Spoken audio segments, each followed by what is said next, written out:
Маркетингтің басты 15 сабағы. Бірінші сабақ. Жақсы копирайтинг ол сын есім студиядан тұрмайды. Жақсы копирайтинг ол мықты етістіктерден тұрады. Невероятный, гигантский, огромный, самый лучший, самый быстрый, самый ең күшті, ең керемет, ең ғажайып, ең тез, нереально бай болу, нереальный әдісі, нереальный метод. Бұндай сын есімдер сенің копиіңді үріп тастайды, и адамда соның кесірінен сомнение туады.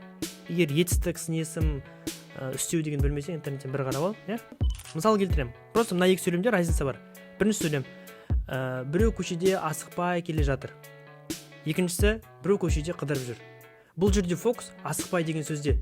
Осындай сын есімдер сенің копиіңді үріп тастайды, и адамда соның кесірінен сомнение, күмән пайда болады сен айтқан нәрселеріңе.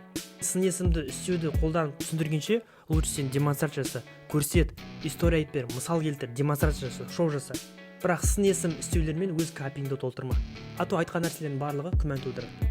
Жақсы копирайтинг жазу ол бір ұзақ жұмыс. Ол жерде етістіктер көп болады, ал сын есім үстеулер аз болады. Пайдалы деп санасаң, сақтап ал, ато керек болады.